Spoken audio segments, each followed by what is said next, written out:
Assalamualaikum warahmatullahi wabarakatuh. Perkenalkan, nama saya Fajar Bagus Pratama. Saya dari Prodi Pendidikan Bahasa Inggris angkatan 2023 semester 3 dengan NIM F2B023023. Tujuan saya membuat video ini adalah untuk memenuhi tugas akhir dari mata kuliah belajar dan pembelajaran, yaitu membuat video yang menerangkan tentang materi dan juga mempresentasikannya di depan kamera. Langsung saja kita mulai. Hari ini, di dalam video ini saya akan menjelaskan tentang pemikiran kritis dalam pendidikan. Yang pertama, saya akan menjelaskan apa itu pemikiran kritis. Pemikiran kritis adalah bagaimana cara kita untuk menganalisis suatu informasi secara mendalam. Nah, itu juga berarti kita mencari informasi itu tidak hanya berdasarkan satu fakta saja. Kita mengumpulkan beberapa fakta dan poin-poin yang bisa mendukung dari informasi tersebut. Bagaimana cara kita menyikapi atau mengolah informasi tersebut bisa dikatakan adalah berpikir kritis. Lalu berikutnya, di dalam pendidikan banyak hal-hal yang berkaitan dengan bagaimana cara kita untuk berpikir kritis.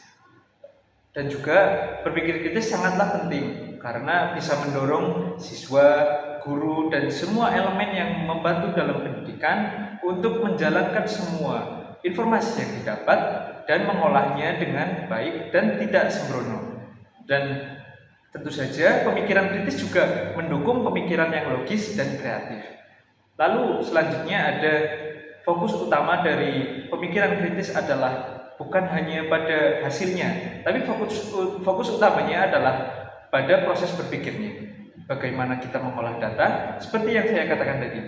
Bagaimana kita mengolah data, bagaimana kita memproses pemikiran kita selama mengolah data tersebut, dan juga bagaimana kita menyikapi dari informasi yang kita dapat, bukan hanya hasil akhir. Lalu selanjutnya ada pentingnya berpikir kritis. Nah, apabila tadi sudah mengetahui pengertian dari berpikir kritis, selanjutnya kita akan menganalisa apa sih kepentingan dari berpikir kritis. Nah, kepentingan yang pertama adalah berpikir kritis bisa membantu siswa untuk memecahkan masalah secara efektif. Nah, yang dimaksud memecahkan masalah secara efektif adalah bagaimana kita memecahkan dengan proses yang paling efisien, dengan proses yang paling efektif, dengan memproses data yang kita punya, memproses informasi yang kita dapat untuk menemukan jalan keluar dan memecahkan masalah yang kita punya. Nah, yang kedua ada meningkatkan berpikir logis dan analitis. Nah, tentu saja berpikir kritis sudah bisa kita tanamkan dengan cara kita memikirkan dengan logis, tidak hanya kita mengutamakan perasaan saja. Apalagi kita mendapatkan informasi yang notabene perlu data untuk kita membuktikannya. Apalagi zaman sekarang banyak hoax yang bersebaran di media maya dan media sosial. Nah, dengan kita berpikir kritis, kita bisa menyikapi semua informasi dengan logis. Bagi siswa, berpikir logis adalah bagaimana kita menyikapi hal-hal yang kita hadapi dengan logis dan analitis. Seperti contohnya, kita mendapatkan suatu materi yang kita tidak tahu pemecahan masalahnya. Nah, cara kita untuk menyelesaikannya adalah kita berpikir logis, mengumpulkan data, dan mengolahnya secara analitis.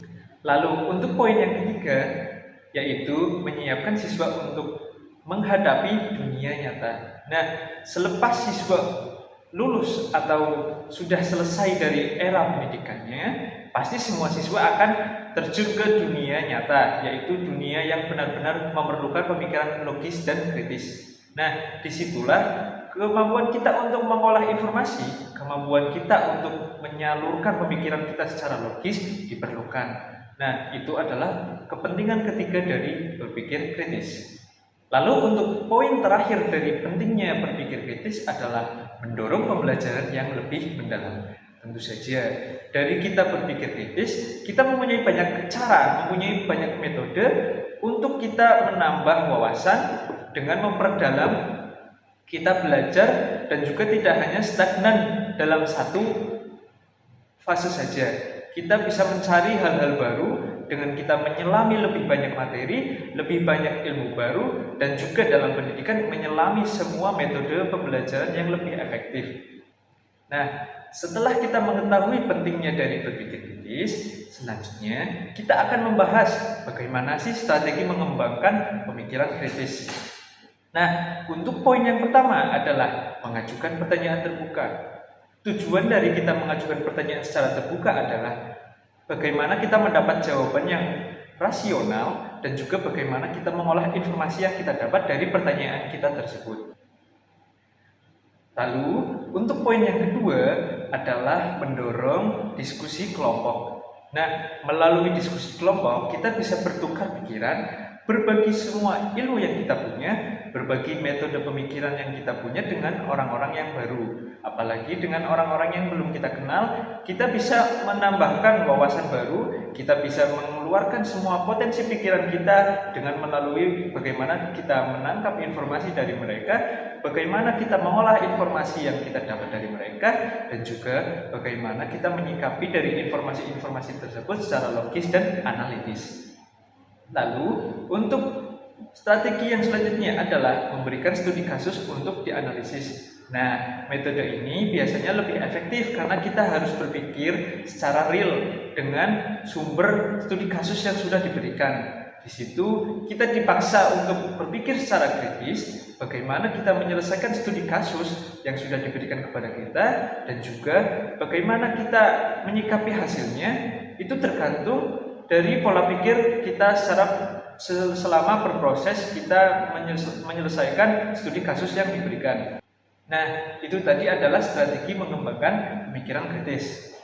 Selanjutnya, kita akan memikirkan bagaimana sih peran guru dalam kita mengembangkan pemikiran kritis. Nah, sebenarnya ada beberapa peran guru. Nah, peran guru itu banyak yang membuat kita berpikir kritis dengan mereka memposisikan mereka di posisi yang krusial atau posisi yang penting. Lalu peran guru yang pertama adalah sebagai fasilitator pembelajaran.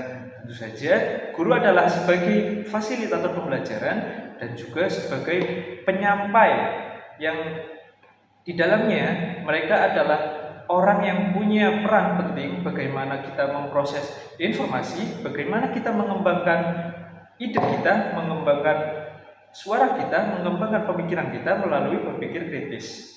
Nah, untuk yang kedua adalah mereka guru memberikan umpan balik. Nah, di sini yang mempunyai aspek penting nih. Sebenarnya guru sebagai fasilitator juga harus memberi umpan balik dari pemikiran siswa-siswanya. Di situ guru mempunyai peran yang penting bagaimana mereka memberikan feedback agar para siswa tidak hanya stuck dengan pemikiran mereka.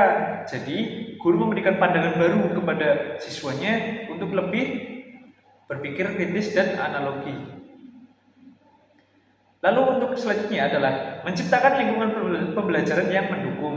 Nah, lingkungan pembelajaran yang mendukung juga sangat diperlukan untuk meningkatkan kita berpikir kritis. Meningkatkan potensi kita berpikir kritis juga diperlukan melalui bagaimana sih suasana kita belajar, bagaimana kita menghadapi lingkungan yang mungkin kurang nyaman. Di situ kita harus dipaksa beradaptasi. Nah, apabila sudah difasilitatori oleh guru dengan lingkungan yang nyaman, pastilah siswa juga lebih gampang lagi meningkatkan kemampuan mereka untuk berpikir secara kritis. Nah, tadi sudah diberikan penjelasan tentang apa saja sih peran penting, apa saja sih strategi dari kita untuk meningkatkan pemikiran kritis, dan juga apa sih pengertian pemikiran kritis. Nah, ini sudah masuk fase terakhir dari pembelajaran ini, yaitu kesimpulan. Nah, kesimpulan dari materi yang sudah saya jabarkan tadi adalah berpikir kritis mempunyai peran yang sangat penting, peran yang sangat krusial, dan juga memegang semua aspek yang dibutuhkan oleh siswa dalam era pendidikan, dalam fase pendidikan. Nah, karena kemampuan itu kita butuhkan ya terutama untuk kita terjun di dunia nyata dan juga untuk kita menghadapi bagaimana realita yang akan kita hadapi dan juga untuk menyikapi kita informasi-informasi agar tidak gampang terhasut dengan informasi yang tidak benar dan tidak jelas. Untuk mencapai tujuan dari menggapai pemikiran kritis diperlukan pendekatan yang terstruktur dan kreatif, tidak hanya dengan satu cara. Tentu saja kreativitas dari seorang guru bisa mempengaruhi bagaimana siswanya mempunyai pemikiran kritis. Itu saja dari saya. Sekian. Assalamualaikum warahmatullahi wabarakatuh.